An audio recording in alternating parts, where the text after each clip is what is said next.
আমাদের কি?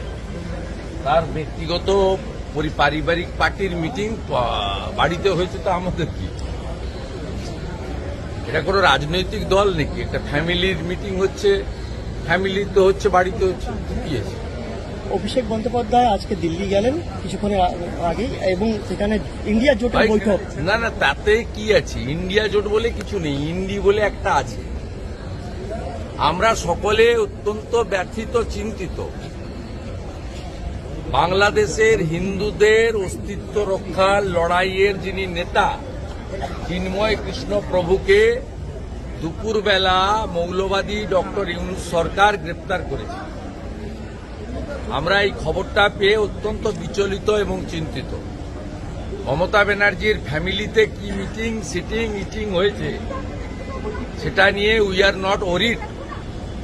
আমরা এটা নিয়ে ওরিডও নই, চিন্তিতও নই, আমরা ভাবিতও নই।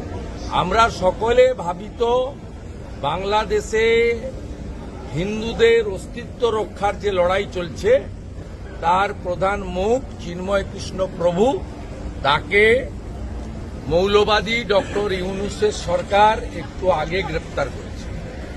আমরা নিঃশর্ত মুক্তি দাবি করছি। মুক্তি না দিলে বাংলাদেশ ডেপুটি হাই কমিশনেও বিক্ষোভ হবে এবং বাংলাদেশ বর্ডারে সনাতনীরা ধ্বজ নিয়ে অবরোধ করবে, যাতে বাংলাদেশে ভারত থেকে পশ্চিমবঙ্গ দিয়ে আমরা কোনো পরিষেবা নিতে দেব না। অবিলম্বে ইউনূসকে বলবো রাত্রে ইমিডিয়েটলি মুক্তি দিতে হবে।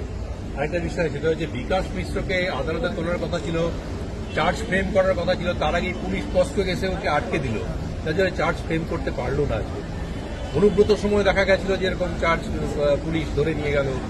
আপনারা সবাই জানেন রুচিরা নারোলার অ্যাকাউন্টে লালার টাকা গেছে, কয়লা,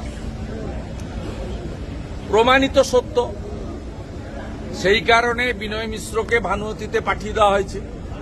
সেই কারণে চার্জ যাতে গঠন না হয় তার জন্য এটা করা হয়েছে। এটা সবাই জানে, সবাই দেখছে, বুঝছে।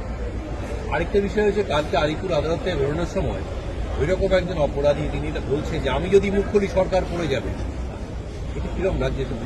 সে যদি মুখ খুলে সরকার পড়ে যাবে, তাৎপর্যপূর্ণ লাগছে না ব্যাপারটা? সরকারটা তো ব্যানার্জি পরিবার বা মমতা ব্যানার্জি, স্বাভাবিকভাবে ওই পরিবার সম্পর্কে এবং মমতা ব্যানার্জি মুখ্যমন্ত্রী বা তার ভাইপোর সম্পর্কে এমন কিছু তথ্য বিকাশ মিশ্রর কাছে আছে, তাই তিনি বলছেন।